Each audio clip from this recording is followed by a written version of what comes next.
Hi, everyone who's watching the stream. My name's Erin. I've been working at Wayfarer for about a little over a year now, and I am currently the supervising producer of all upcoming tours, which basically means I read a bunch of scripts, help writers create tours that you guys can take in the future, and basically just have a good time talking about stories. Today, we have an exciting talk between the two writers of the Malibu tour, which is our very first Wayfarer tour. We have Rick Arthur here, and Scott Goldman. If you guys can just show your cameras. Hi. Hey, Erin, how you doing? Oh, you know, very casually sitting on Zoom. That's great. Scott, you there? I'm here. All right. So Erin, you didn't give enough background on when did you arrive? You're in Los Angeles. When did you arrive in Los Angeles? Okay. So I graduated from college in 2015, moved out to Los Angeles that fall, have basically been here ever since. I'm just gonna turn off my AC real quick. Just, living the dream. I've written as a ghostwriter. I've worked on documentaries as a researcher, and I've also done like freelance branding, marketing stuff here and there, but just kind of cobbling together an income. But I really enjoy the work at Wayfarer. It's allowed me to use my writing skills and in a very new way, because it's hard to do. GPS stuff is different than traditional script writing. So I'm excited for you guys to talk about it. And do you guys want to introduce yourselves? Sure, I'll go first. My name is Rick Arthur. I'm the CEO and one of the founders of Wayfarer. I grew up here in Los Angeles, or Pasadena, and went to the Naval Academy, became a bit of a world traveler thanks to the Navy. And I have gone around the world, always thinking about my hero wayfarers, who are, Rimbaud and Gertrude Bell, Lewis and Clark, Werner Herzog, and of course Ulysses. So I live here in Los Angeles. I've written for several TV shows. I've produced some independent movies, and Wayfarer is my passion. Scott? Thanks, Rick. Good to be here. My name's Scott Goldman. I am originally from Connecticut. I live in Los Angeles. I have a background as a development executive and a producer in television and features.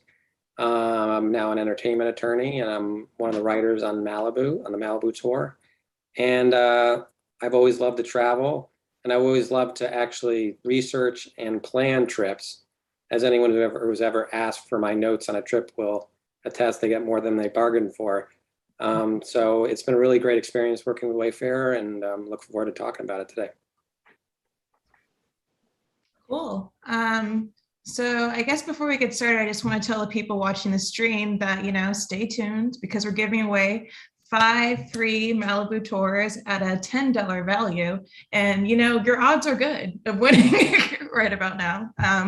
So yeah, just stick around. And if you have any questions, just throw them into the chat. I'm also monitoring the YouTube. So yes. And it was just thrown into the chat as well. I guess my first question for this evening is, what exactly is Wayfarer for the people who don't know? I'll take that one. So the best way to talk about it is that Wayfarer is an experience that you access through your phone, iOS or Android, and you download the tour, and then you press start. And from the time you press start until you're done, you're basically the app guides you down the road, and while you're traveling, you get the whole history of the region. You get the characters who have had a major impact on it. And from the beginning, and it's not just ancient history, it's all the current things that are going on. And what we try to do is create a narrative that has a beginning, middle, and the end. And so we watch our characters who were important to the story of, in this case, Malibu. We watched them transform from the beginning to the end.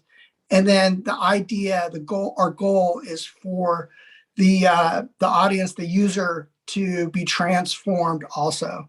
As you can tell, we draw heavily on our background as entertainers, as writers for TV and film. Is that succinct enough? I think it was pretty succinct. It was good. It was good stuff.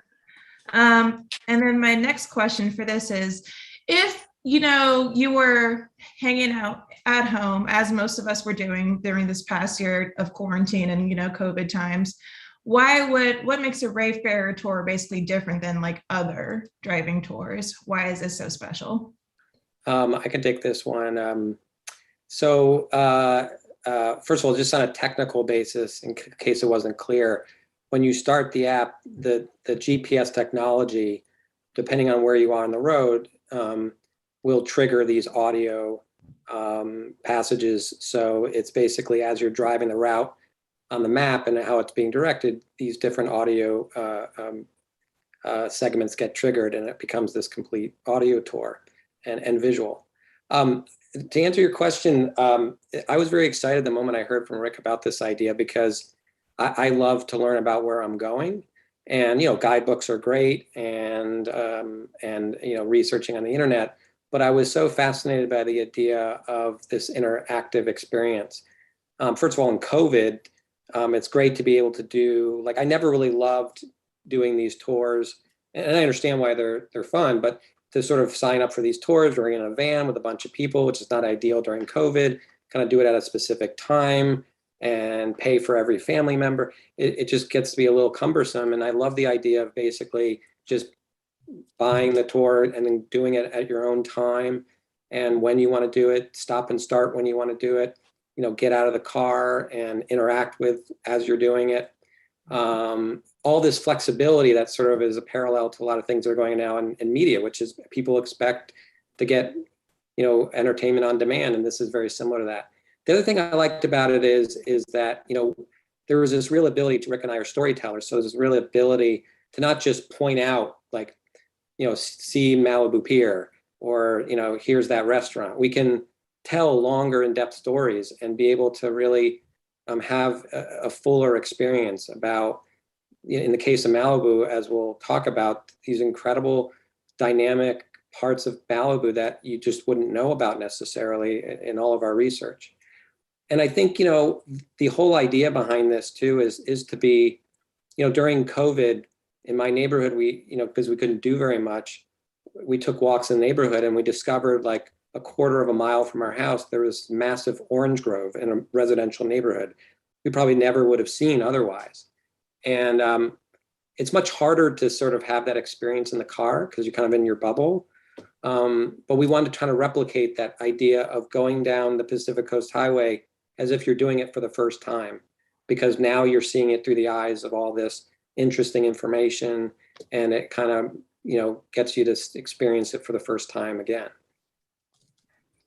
Yeah, no, it's really true. I feel like the first time I took the Wayfarer tour, I definitely learned more about Malibu and the surrounding area than I'd ever known before. And, there's so much about it that I never would have known because I just think of driving as driving, but it's different to drive and also get information, a story out of it, and then also cool tips of where to go.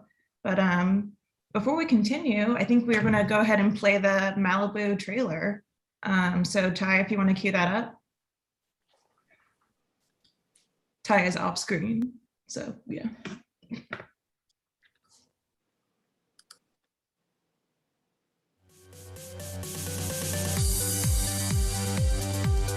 Welcome to Wayfarer's Malibu, where the story meets the road.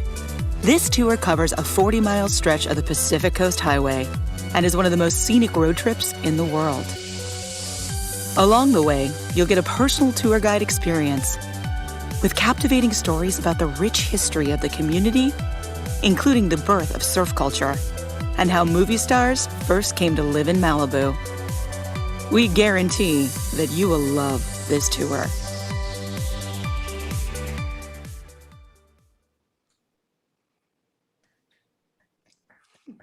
Well, that's just fun. All right. So I guess I had a couple more questions before we get into the Malibu tour of it all. But By the way, I was just going to mention, yeah, we could let people know if they have questions along the way. yeah. If I don't know if that was mentioned already. You know, it was mentioned, but it's always good to repeat for people who just joined the stream. Yes, I see we have more people watching. If you have questions for any of our panelists, just drop them in the YouTube chat. I am watching the YouTube and myself, so it's a very fun Hall of Mirrors experience over here. But it's cool. Anyway, so Rick, when you first had this idea 4 years ago, what basically like sparked this idea to create this company? This idea of like location-based, location-aware entertainment. So I've been, with the Navy, I've been around the world using a bunch of different sorts of guidebooks from intelligence documents to regular guidebooks to shore patrol logs to every possible thing you could imagine. And, I was out in the I was a UN peacekeeper in the Sahara long ago, and I spent about 8 hours a day driving around trackless areas of the Sahara, and had a lot of time to consider all the things I didn't know about the landscape. And I think that planted a seed in me that this is knowable. And the more we know about the world, the more exciting it is, the more interesting it is. And I think that the more we know about the world, actually, the better we'll take care of it. So that was really the inspiration for me. And then that sort of germinated with me for a long time. I was also in Italy for another Navy operation, and I would drive up to Rome frequently. And between Naples and Rome, there's some beautiful territory. But the thing is that you just have no idea what happened there. For all I knew, Hannibal could have defeated whoever right there, but I never would have known. So Wayfarer was a chance to sort of be part of the solution to that, to rectify it. And we're really interested in the long road trips. Right now, the first 2 tours are short. They're Malibu and Hollywood and SpaceX. They're in the city, but I'm really excited to start moving outside the city, LA, Vegas, LA, San Francisco, LA, Mammoth, and really get a chance to dig in and not be rushed and tell some great stories and have music and really lead the traveler through an experience that will literally transform them. If I can say one more thing before we pass it off, is that we're in this moment right now where our cars are always in a sense they're the same as they were in 1920, but we're entering a moment in time when cars are becoming more automated, and the more automation there is, the more our relationship with the car is going to change. It's going to change into be more of a living room, if you will. And so I think that that's a big inspiration in starting Wayfarer. Why now? And the other thing is that there's never been a time like now where you can marry together audio with location and put them in the same and relatively quickly get that done. Anyway, Scott, do you have anything? I'm sure you have a good perspective on this. No, I think all you're saying is really great, and really a lot of the things that we've talked a lot about philosophically, and to talk a little bit about these longer tours. That's with Malibu, it's a great tour for an hour and a half to 2 hours, where you can stop and start it, and it's got loads of information, and it's really a more traditional tour in terms of the length of time and the way it's laid out. The interesting thing about tours from, say, LA to Vegas or LA to San Francisco is it's going to be interactive, but it's obviously not going to be sending you information for 6 straight hours. That's overwhelming. So it'd be a little bit more of an interesting relationship as a drive, where really feel like, when you're driving, say, to LA to San Francisco, sometimes that drive, especially on the 5, for example, can be not the most exciting part of your trip. But, we feel like with the tour, it's always there as sort of an extra passenger that can turn that part of the trip into something really unique and engaging and memorable, so that it feels just as important as the rest of the trip. It's not just dead time that you're trying to get through. Yeah, of course. And this kind of gets into my next question, which is basically a question about what is the vision for the company moving forward. Right now we have the Malibu tour, the Hollywood tour that you mentioned. We are currently in production / working on the SpaceX tour, which is also in LA. But what do you see the future of the company being in the next, 3 to 5 years? That's for either of you. So let me kind of the one of the things we really want to do is this notion of of transforming the roads into vectors, in a way. So when you get into onto a search engine like Google, you get transported through the world via keywords. We're sort of transporting you through your actual location, and as you push into the world, you get your search. The app gives you back information that's appropriate to where you are right there. And so our goal is to have 180 tours within 5 years. We want to be ready to go for the Olympics is going to be here in 2028.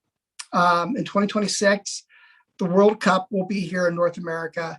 And in 2026 is also the 250th anniversary of the United States. And there's going to be a massive push to get people out to explore. And we just want to be ready and waiting for Americans and people from the whole world to see what we're doing here. Of course, we're also building out internationally into Europe and Japan. But there's some really interesting things beyond just the business side of it.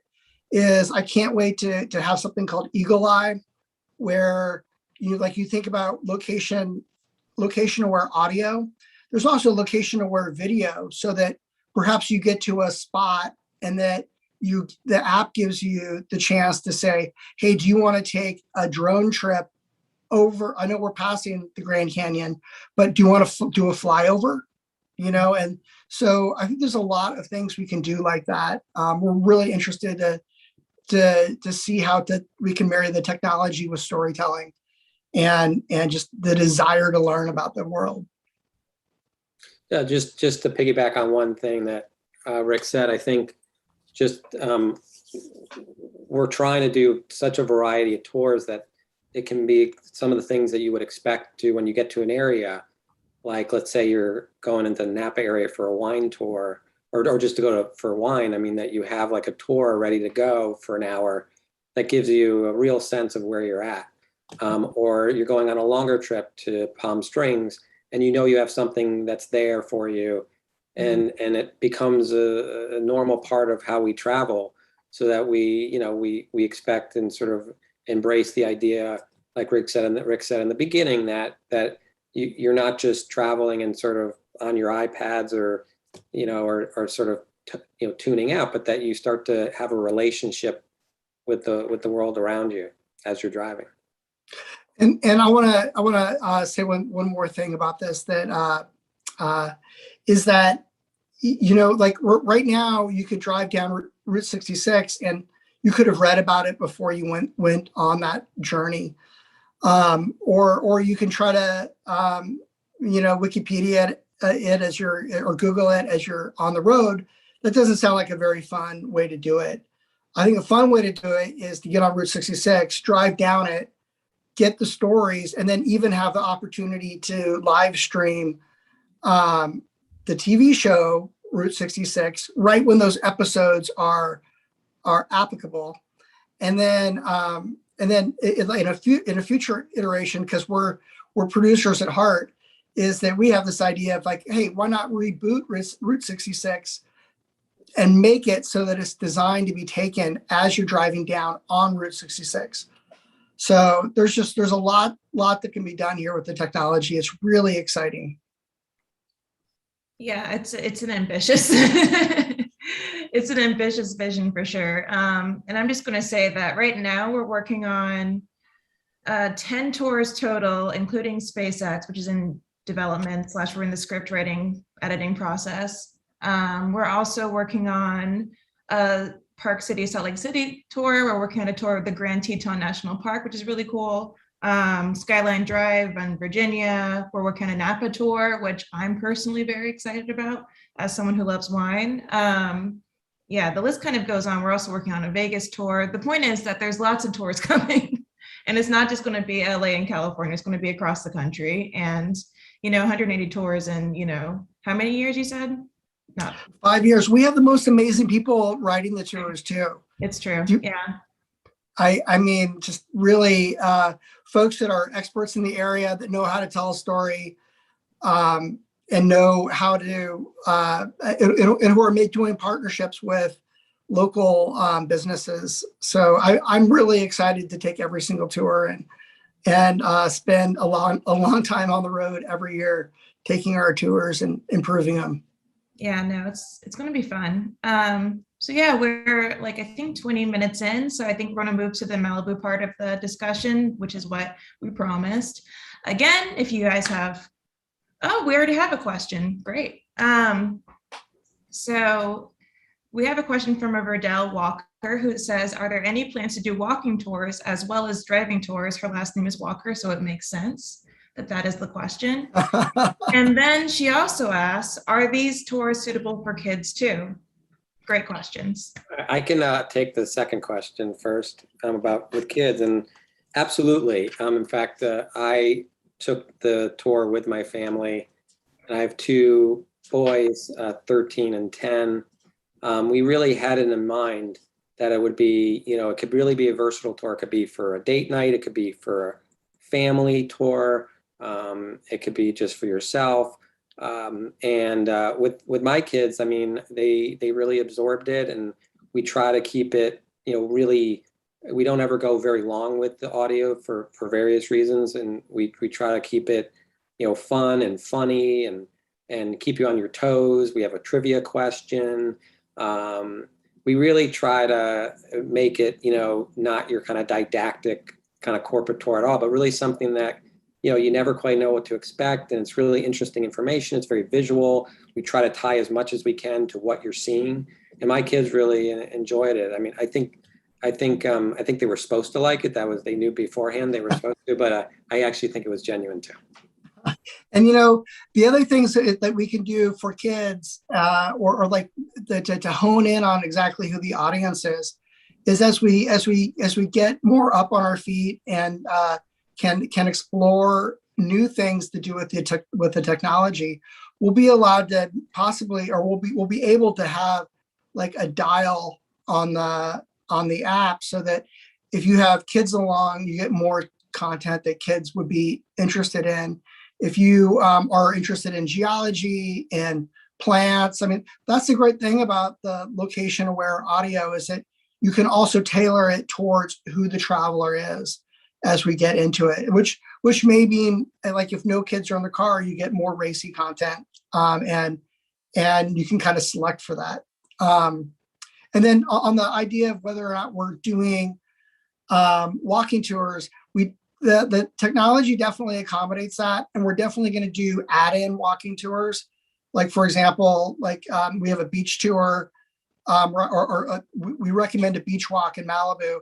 Well, it would be very complimentary for that to add in, hey, you're passing Dick Van Dyke's old beach house right there. It was, there's really interesting stuff you could learn. It's a great compliment to the driving tour. I want to say the reason why we didn't start off as a driving tour or a walking tour company is because there actually have been walking tour companies. Recently, the guy who started Groupon had a walking tour app called Detour. He spent a lot of money on it, but the problem is there's not a natural established market for people to experience tours while walking. But when you think about it, in LA LA itself has $100 million a year tour bus market. So there's clearly a market there. We had to go where we thought we could make our investors money back right off the bat. But of course, we're going to do walking tours. We're going to do tours that can be appreciated on rivers. I actually want to do tours for aviators who private pilots. You could really do so many things with this technology. I want to do a tour for scuba divers, like that kind of thing. There's a lot you can do. So actually, I haven't figured that one out. That might be a little difficult, but Yeah, I was gonna say okay, never mind.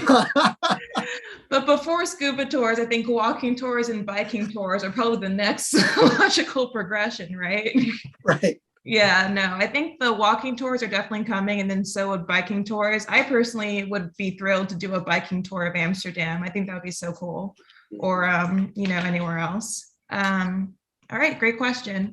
I'm going to go back to the schedule. The first tour is Malibu, and my question for you guys, as the writer of the Malibu tour, is how was it? What challenges did you face? How is writing this different than writing, say, a screenplay or a teleplay?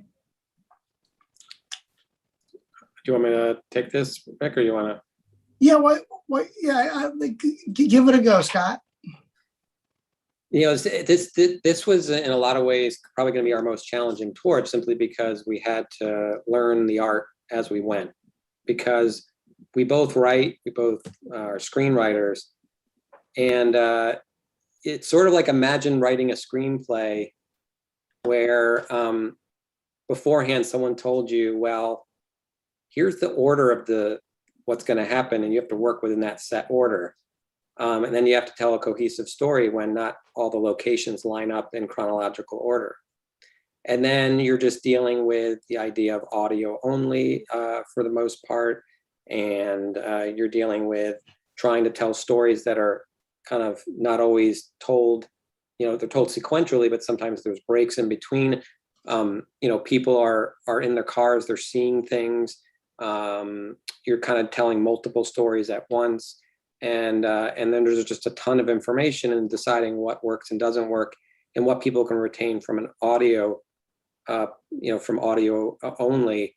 I think it was an incredible experience to sort of work through that and to learn what works and doesn't work, and also just a tremendous amount of research. When we try to keep all of the waypoints. We call them waypoints. When an audio portion gets triggered, we try to keep them under 2 minutes at a time. And that's, if people probably know, it goes very quickly, and so it's a challenge. But I think,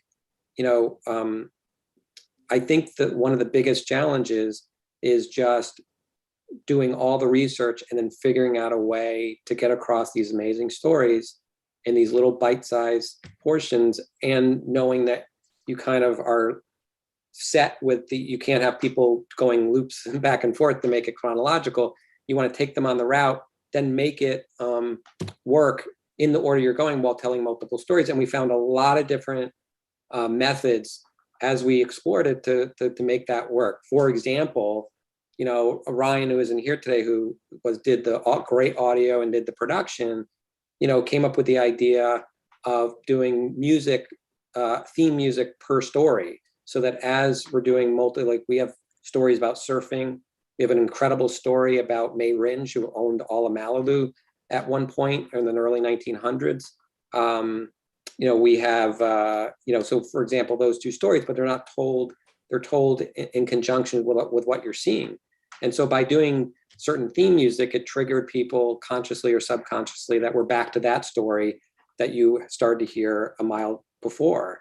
And so we did a lot of those types of things. And now when you take the tour, it really feels like a cohesive whole, even though it's a lot of different puzzle pieces put together. Yeah, puzzle is the name of the game here. I mean, it's really, So somebody who had just heard a tiny bit about what the app or what this process was, remarked and or just assumed that the way we would do this, we would produce a tour, is just drive down the road and sort of like just talk ad hoc as we were going. And if we knew enough about Malibu, that would be an amazing talk. But like, I think it's the same fallacy as like people who think that actors just make up their lines in a movie or a TV show, which as writers, we don't like. But because it really is so much like puzzle piecing that fits in. And in constructing the Malibu one, because it was the first one, and we were developing the technology at the same time. So I would be driving down the road with the phone in one hand, the steering wheel, juggling the steering wheel, and then a notebook, like jotting notes, because at the end of every tour, I had notes for both the app developer, David Barlev, Goji Labs. They're here in LA. They're great. I would have notes for him on like, hey, what we had to do to fix it. And then we would have notes on what audio part didn't work. And so our goal in whenever we do a waypoint is so that ideally, so I was fortunate enough to have David Gergen teach me speech writing. And what he would always accentuate is that you have to connect with your audience over a value. And then you use that shared value and that strength of that value in order to buy a little bit of tiny bit of trust in order to provide your message. And what we do is sort of the same, because like when we hit a waypoint, the first thing we like to do is say, oh, do you notice that little notch in that mountain up there? Or do you notice that house with the red tile roof on your right? So the idea is we try to establish an immediate relationship between us and the user. Like we're connected by that, being able to look at the same thing. And that buys us a little validation so that we can go in and tell that part of the story. But it was a painstaking process, but it was a lot of fun. And luckily we didn't get into any accidents, and hopefully that we keep that streak up. But we now have liability insurance. So, knock on wood. I think that one of the things that was really fun, I always went to Malibu and loved going to Malibu, and now I feel like I have a whole new relationship with it. I mean, we go down to PCH, but we do some detours as well. One of which is or two of which are very, you just wouldn't necessarily think about or know about. And then, we did, unlike I think some of the more traditional tours, we really tried to peel back all the layers and really tell a story about Malibu that wasn't just celebrity homes. And while we do have that, but we talk about, the geology, we talk about, the animal life. We talk about, like I said, this sort of incredible, relatively unknown lesser known story about May Ringe, who used to own all of Malibu and had one of the longest legal battles in American history to keep that land to herself, or try to. Sort of an unbelievable story. We talk about some of the legal disputes within, or just how beach land and who owns it and the fights over that. We talk about different restaurants. We talk about like the movie colony, which is now still with a ton of celebrities, and how it was formed, and it's one of the wealthiest beach communities, and sort of the really interesting history of how it got started. And so we jump around to a lot of different types of subject matter. Even when we mention restaurants like Neptune's Net, which maybe people know about, we mentioned this really fascinating history. What movies were shot there? We mentioned beaches. What great beaches to go to and why? That one was where Grease was shot, or a Gidget, or Karate Kid, and then we tell this incredible surfing story that was just amazing about how Malibu was the epicenter and all the different surfboard designers. This is just sort of the tip of the iceberg that I'm describing, but we feel like you come away from a tour with a real diverse, interesting kind of information that's, I think, really fun and I think more dynamic than you usually see in these stores, mainly because you just have, it's a type of technology that lends itself for that opportunity. Yeah. Absolutely. Oh, Rick, were you going to say something else?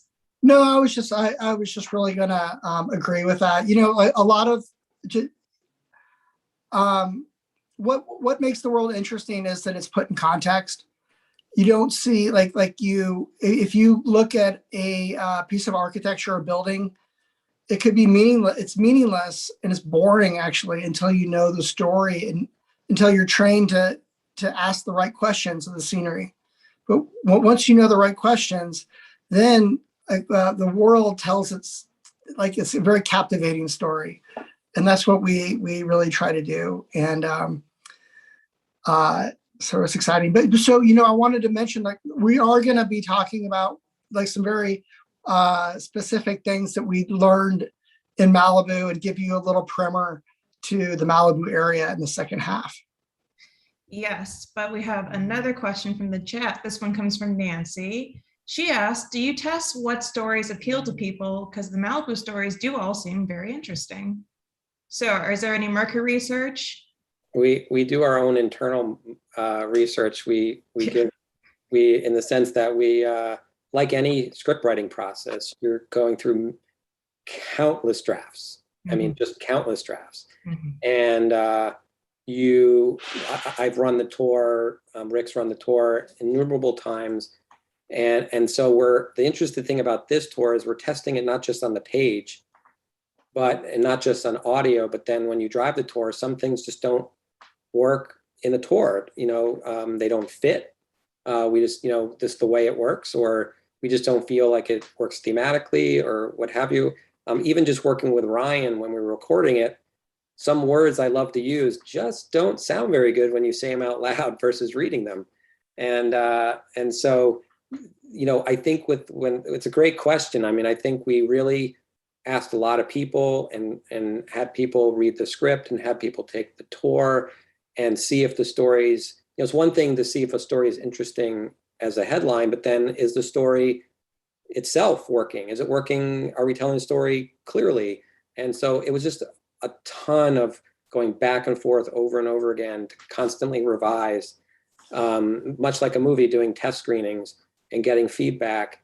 And we were changing things up until the very end.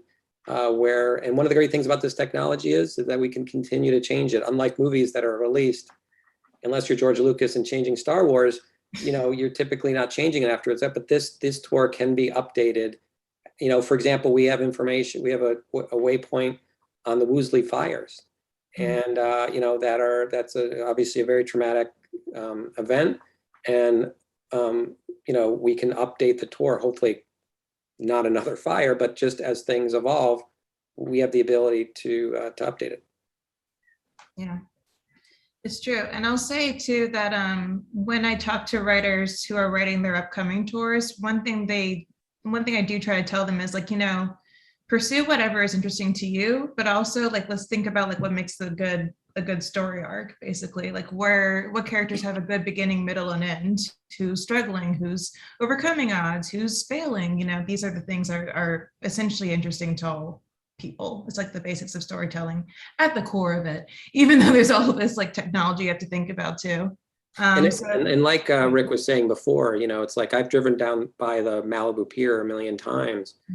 But it just opens your eyes when you tell the story of how it was built, what it was used for during World War II.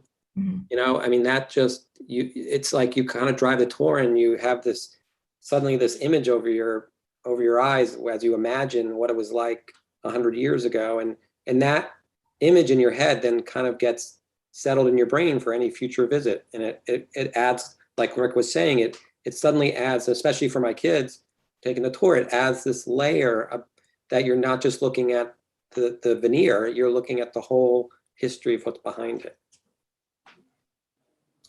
Yeah, no, it's very true. It's super fun. And then, what's great about it is that after you take the tour, you show your, family around who's visiting town or something like that. All of a sudden you're an expert. They're like, how do you know so much? And you're like, I don't know. All right. So the next question is, I have two questions basically. What was the hardest part or like the most difficult part about writing this Malibu tour? And then what was the most fun, surprising part of writing this tour? It's kind of a two-hander there. For me, I would say like the writing is always has its own challenges, but the hardest part I would say is when you have so much information that you want to get out, that's all interesting, and having to cut it because we haven't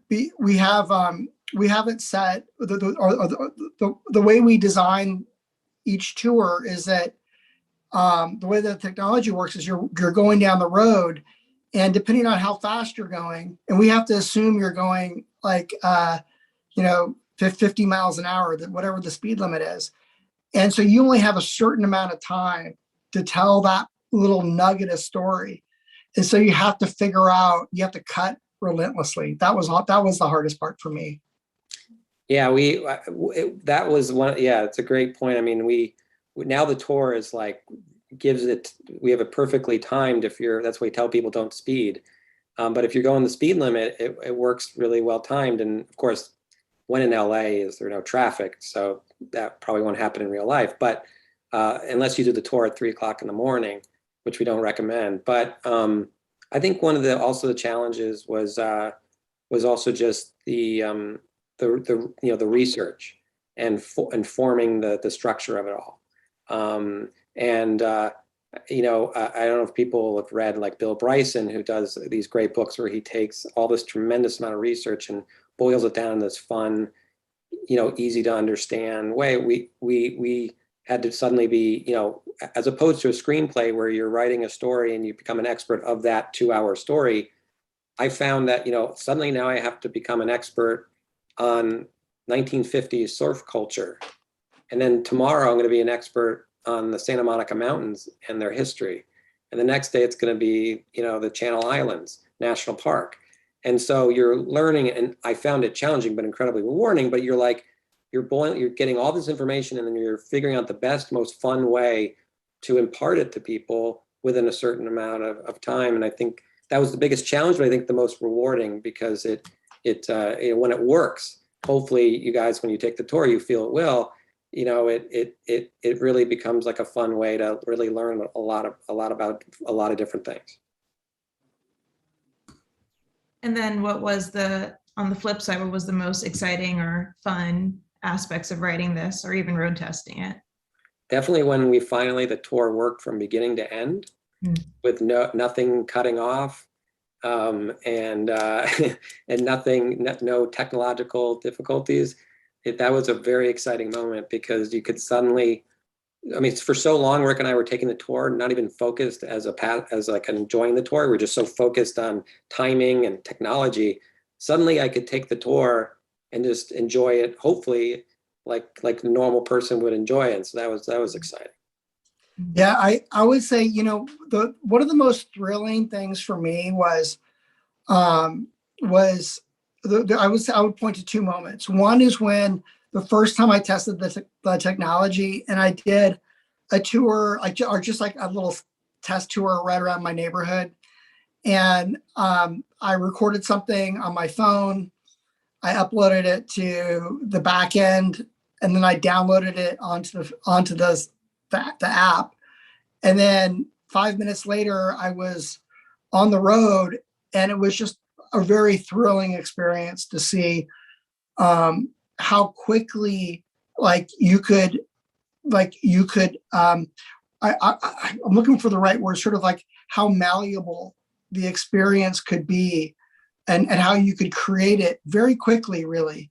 It's very complicated. It takes a lot of time, but compared to like writing a guidebook and publishing it and stuff like that, we can do it and put all of our hearts into it and make an amazing thing and publish it like that. We're out there and people have this experience. The other thing I'll say is sort of an extension extension of that, it's being on the road during COVID on PCH at like 5:30 in the morning before my other job, being out there to test part of the tour on PCH, just alone on the highway, listening to my own voice tell myself about what was going on. It was just sort of an interesting, kind of a wild experience as the sun's coming up and the Pacific is right there. It's just gorgeous. Yeah, thank goodness we got a narrator. Thank goodness for Ryan. Amen to that. Makes a difference. No offense, Rick. Yours was great too, but I think Ryan brings a different level of professionalism. So we have another question from Verdell, who says, do you have any thoughts on deploying your content through other distribution channels beyond the app? Which I think is a great question I haven't thought about before. Well, I think one of the things we have been thinking about is when cars become, automated, a lot of the content we're creating that's mostly audio at this point has a real potential of becoming audiovisual, and being used as things are technologically progressing very quickly these days. We think there's a tremendous amount of ability to use this content in a variety of different ways, including with automated cars. Right. And so we're both in the, used to doing sort of TV deals and stuff like that. There definitely is, I think, an opportunity here to do, to do like TV show tie-ins, to do, something with the History Channel, perhaps, or something with, where you're really kind of getting out on the road and you're taking a bit of history and you're exploring it and kind of do tie-ins and stuff like that. That's definitely one thing. And then, we've also been asked, hey, can you repackage what you're doing for like Peloton riders or for people doing that sort of thing? And it's possible. We're looking into that. There's definitely some really interesting cameras that are coming out now where you can do 360 virtual reality filming. I'm doing some of that in some other aspects of my life. And so there's definitely stuff that you can do that is fascinating along that vein. Does that answer the question? I don't know. Verdell, let me know in the chat if it answered the question. I don't know. That's really interesting to me. And yeah, in the interim, there's always the Wayfarer blog with more content. So feel free to check that out. There's a lot of stuff on there, a lot of cool tips. As we enter the last, minutes of the stream, we can do like a little speed round of questions for folks who want insider tips from now experts on Malibu, honestly. Like, who would know more about that area than you guys at this point? So yeah, Rick and I are gonna run for mayor soon next year. Oh, great. Oh, great. Awesome. First question, favorite restaurant in Malibu? Favorite? He stumped us.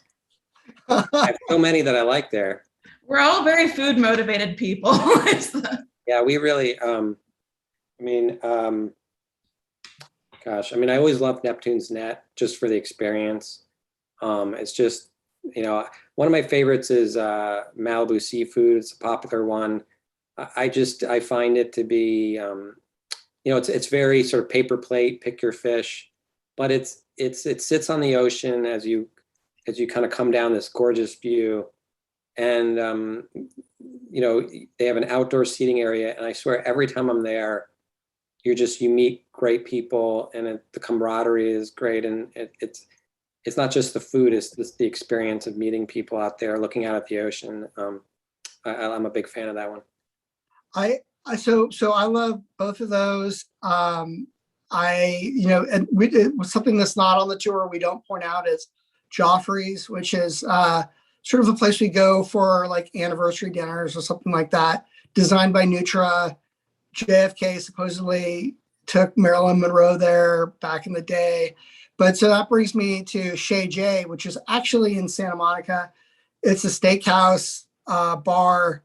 It's like a block or two from Rand. Is so much history. We talk about it in the tour, Pentagon Papers were passed there. It's just like the Rat Pack used to hang out there. everybody kind of went to Shay J's, and it's just such an amazing place. And the steaks are good there, honestly, steaks and beer.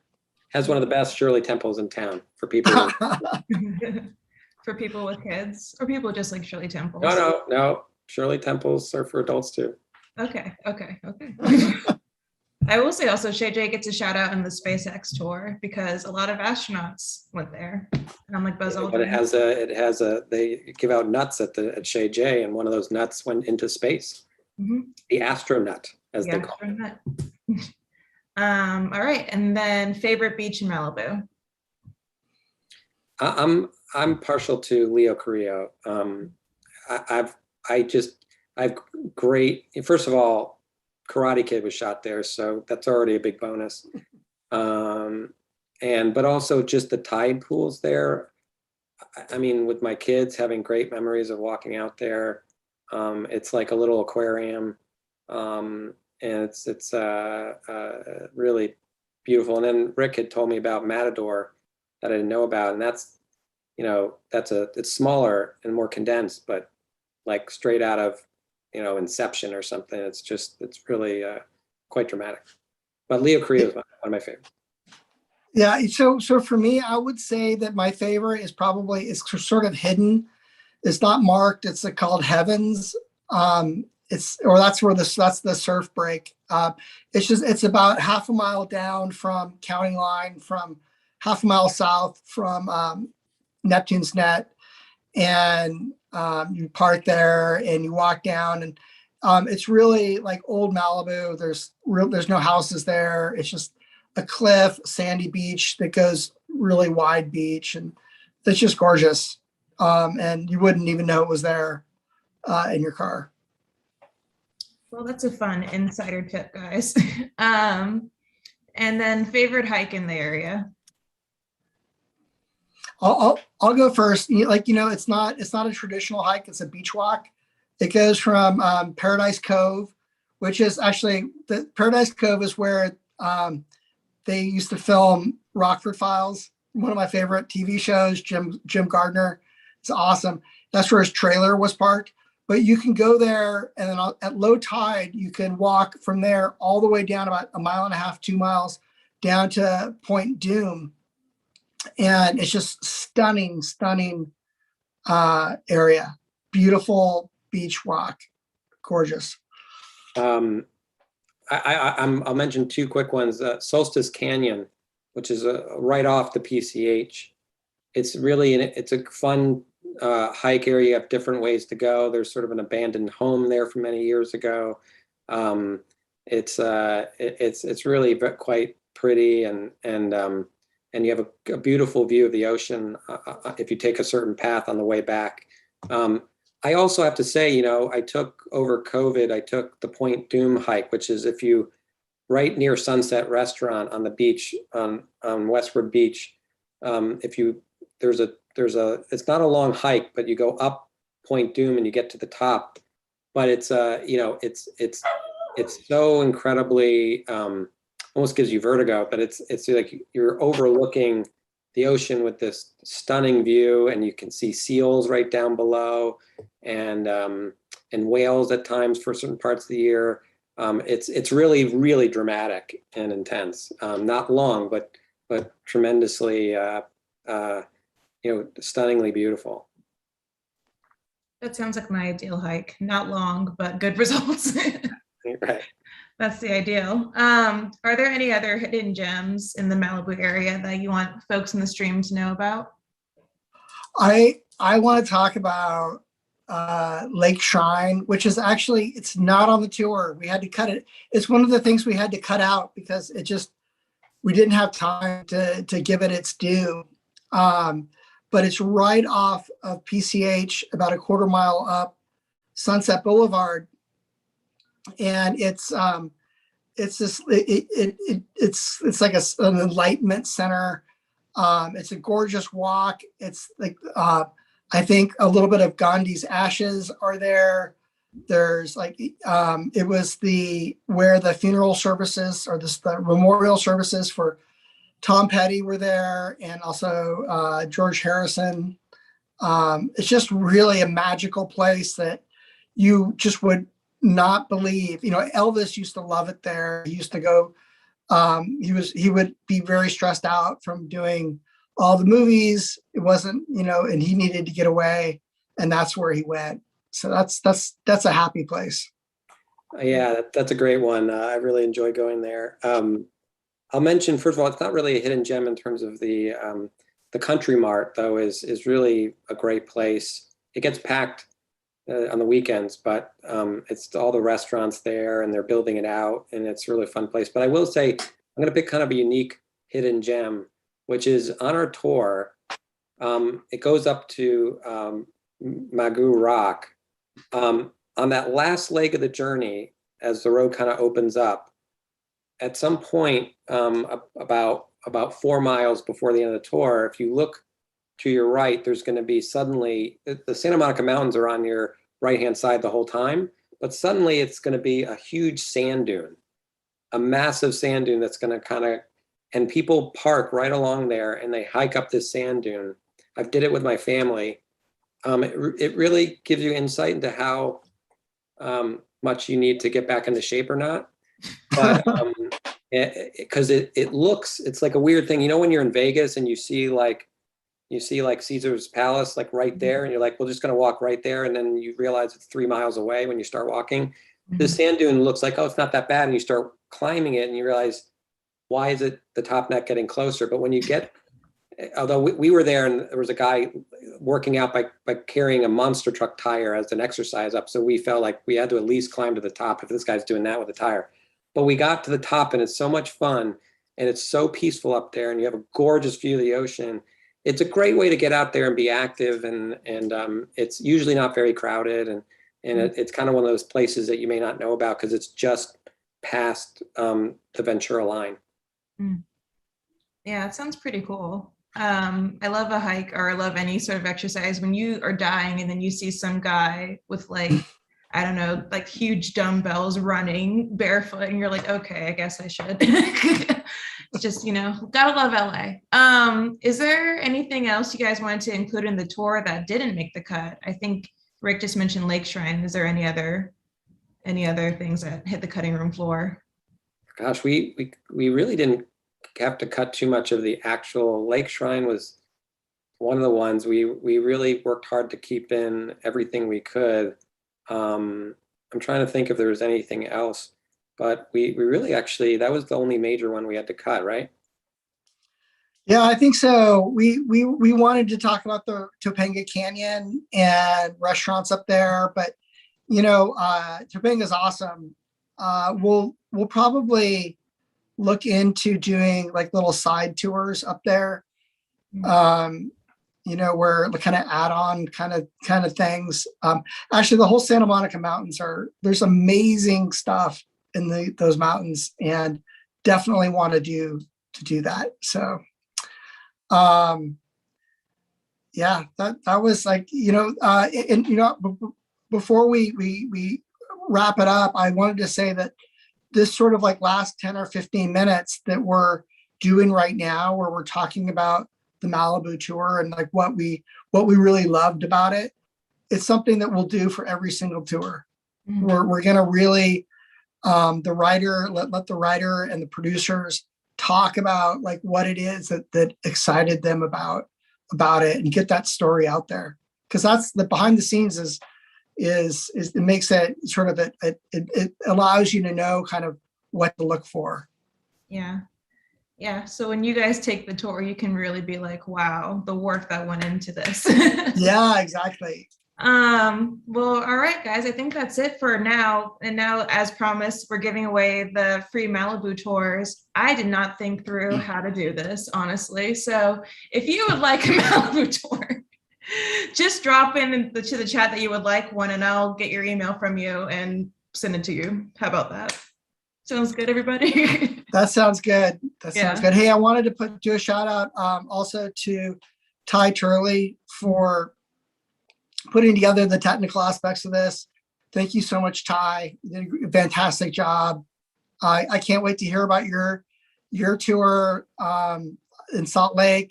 we did a little live stream test on Sunday, and it was great. So folks, check it out. And so good stuff. Thank you, Ty. Thanks to my partners who aren't here, and they're Scott Higgins and Carlo Marcelo. Thank you very much, and thank you, Aaron, for doing a great job here tonight.